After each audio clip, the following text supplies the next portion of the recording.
Hello friend, स्वागत है आपका हमारे यूट्यूब चैनल मेडिफैक्ट में। आज की इस वीडियो में मैं आपको जानकारी देने वाला हूं टैबलेट के बारे में और इस टैबलेट का नाम है एजीराइट 250 और इस टैबलेट में हमें बेसिक सॉल्ट के रूप में मिलता है azithromycin.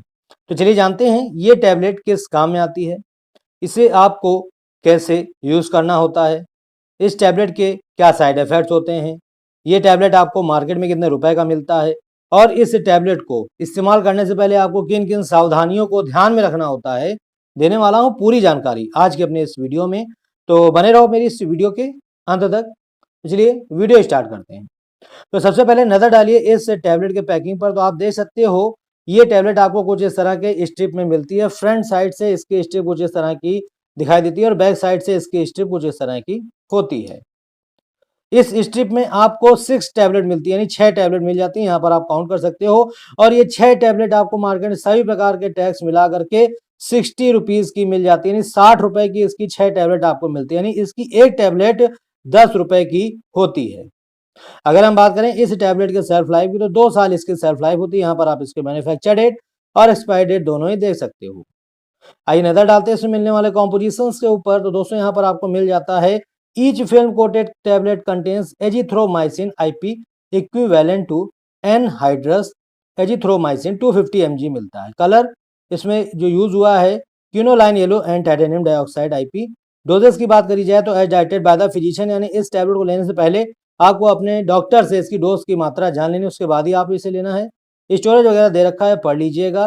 Keep the medicine out of reach of children, बच्चों की पहुंच से आपको इस दवा को दूर रखना है। चलिए हम फटाफट से ये जान लेते हैं कि जो हमारी ये एजीराइट 250 टैबलेट है, इसका इस्तेमाल आपको किस लिए करना है, कौन सी बीमारी में इसका इस्तेमाल आपको करना होता है, इसके बारे में मैं आपको बताने जा रहा हूँ। बहुत ही ध्यान से सुनिएगा। तो दोस्तों ये टैबलेट एक तरह की एंटीबायोटिक टैबलेट है और इसका इस्तेमाल कई तरह के बैक्टीरियल इन्फेक्शंस को ठीक करने के काम में लिया जाता है। जहाँ दोस्तों अगर मान लीजिए आपके बॉडी में कहीं पर भी बैक्टीरियल इन्फेक्शन हो जाता है तो उसको खत्म करने के लिए इस टैबलेट को डॉक्टर आपको देते हैं। ठीक है, अब चलिए मैं आपको बता देता हूँ कि कहाँ पर बैक्टीरियल इन्फेक्शन होने पर डॉक्टर आपको ये टैबलेट देते हैं।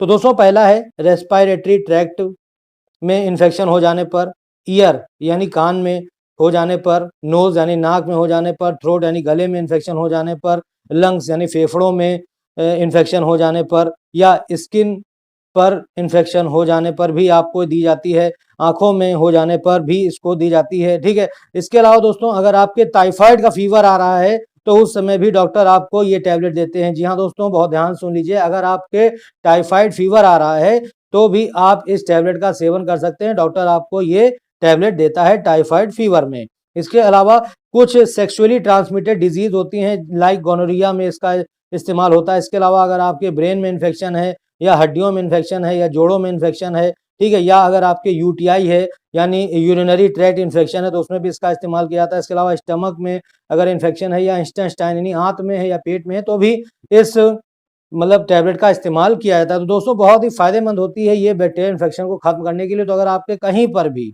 बैक्टीरियल इन्फेक्शन हो जाता है तब आपको ये टैबलेट आपके डॉक्टर देते हैं। ठीक है, अब दोस्तों चलिए हम बात कर लेते हैं इसके साइड इफेक्ट्स के बारे में।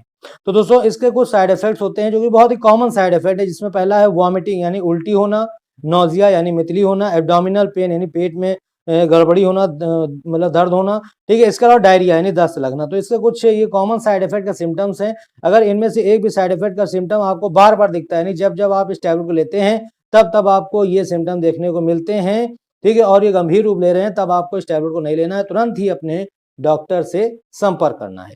चलिए अब हम इसको लेने का तरीका जान लेते हैं। तो दोस्तों इसको लेने का सबसे बेस्ट तरीका यही होता है कि आपको अपने डॉक्टर को दिखा लेना है, उसके बाद ही आपको इसे लेना है। यानी कहने का मतलब ये है कि मान लीजिए आपके टाइफाइड फीवर आ रहा है, ठीक है, तो ऐसे में आपको क्या करना है, पहले अपने डॉक्टर को दिखा लेना है, वही आपको देंगे ये टैबलेट और आपको बता देंगे कि आपको दिन में इसकी 1 टैबलेट लेनी है या 2 टैबलेट लेनी है, ठीक है, कितने दिनों तक लेनी है, सब कुछ डॉक्टर आपको बताएंगे आपकी कंडीशन को देख करके। जी हाँ दोस्तों, हर एक पेशेंट की उसकी बीमारी की कंडीशन को देख करके ही डोज निर्धारित किया जाता है। तो इसलिए इस टैबलेट को लेने से पहले आपको अपने डॉक्टर से ही इसकी डोज की मात्रा जान लेनी, उसके बाद ही आपको इसे लेना है।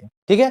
चलिए अब हम यहाँ पर कुछ चीजें और देख लेते हैं। तो सबसे पहले तो नजर डालेंगे इस टैबलेट को बनाने वाली कंपनी पर। तो यहाँ पर इसको बनाती है मैन्युफैक्चर्ड बाय, यहाँ पर देख सकते हैं रिपरा फॉर्मुलेशन प्राइवेट लिमिटेड द्वारा इसको बनाया जाता है, और मार्केट में जो प्रोवाइड कराती है कंपनी वो है मेडले। ठीक है, यहाँ पर आपने देख लिया। चलिए अब हम बात कर लेते हैं इसके कुछ प्रिकॉशंस के बारे में भी। जी हाँ दोस्तों, ये जो प्रिकॉशंस मैं आपको बताने जा रहा हूँ, इन्हें आपको बहुत ही ध्यान में रखना होता है जब आप इस टैबलेट को लेते हैं। दोस्तों मैं आपको बता दूं कि अगर आप कोई भी टैबलेट लेते हो तो आप भले ही उसका डोज ना जानो, उसका यूज ना जानो, लेकिन उसका प्रिकॉशन जरूर जान लिया करो। क्योंकि दोस्तों कई ऐसी टैबलेट्स होती हैं, कई ऐसी दवाएं होती हैं जिनको आपको बहुत ही ज्यादा सावधानी रख करके आपको उन्हें लेना होता है। लेकिन आप क्या करते हो, आप बस बीच बीच में वीडियो को स्किप करके देख लेते हो, और ऐसे में आप प्रिकॉशंस वगैरह नहीं देखते हो, जिसमें कि आपको काफी ज्यादा साइड इफेक्ट्स झेलने पड़ जाते हैं या आपको कई सारी दिक्कतों का सामना करना पड़ता है। तो ऐसा बिल्कुल भी ना किया करो। चलिए अब मैं आपको इसके प्रिकॉशंस के बारे में भी बता देता हूं। तो दोस्तों इसके कुछ प्रिकॉशंस जिनको आपको ध्यान में रखना होगा। ठीक है, तो पहला है, अगर आपने अल्कोहल ले रखी है यानी शराब पी रखी है तो उस समय आपको इस टैबलेट को नहीं लेना है। ठीक है, उस समय अगर आप इसे लेते हैं तो आपको काफी ज्यादा दिक्कतों का सामना करना पड़ सकता है। जो महिलाएं प्रेग्नेंट हैं या जो महिलाएं ब्रेस्ट फीडिंग करा रही हैं वो इस टैबलेट को ले सकती हैं, सेफ होती है। लेकिन आपको एक बार अपने डॉक्टर से सलाह ले लेना है, उसके बाद ही आपको इसे लेना है। ठीक है, अगर आप हैवी मशीन से ऑपरेट करते हैं या ड्राइविंग करते हैं तो आप उस समय इस टैबलेट को ले सकते हैं, किसी भी तरह की आपको दिक्कत नहीं होगी। ठीक है, अगर आप किडनी के पेशेंट हैं या लीवर डिजीज के पेशेंट हैं तो उस समय आपको इस टैबलेट को बहुत ही सावधानी से लेना होगा, और बिना डॉक्टर की सलाह लिए आपको इस टैबलेट को नहीं लेना होगा। अगर आप इसे अपने बच्चे को देना चाहती हैं तो भी आपको अपने डॉक्टर से इसकी डोज की मात्रा जान लेनी है, उसके बाद ही इसे आपको अपने बच्चे को देना है। और दोस्तों अगर आपको इसमें मिलने वाले कॉम्पोजिशन से एलर्जी है तो आपको इसे नहीं लेना है। और अगर मान लीजिए आपका किसी और तरह का इलाज चल रहा है और उस समय आप उसमें जो जो दवाइयां आप ले रहे हो तो उसमें आपको सबसे पहले अपने डॉक्टर से बता देना है कि हमारा इस चीज का इलाज चल रहा है, हम ये दवाइयां लेते हैं, तब आपको इसे लेना है। जी हाँ दोस्तों, आपको ये सावधानियां बहुत ही ज्यादा ध्यान में रखनी होती हैं, तब आपको किसी भी दवा को लेना होता है।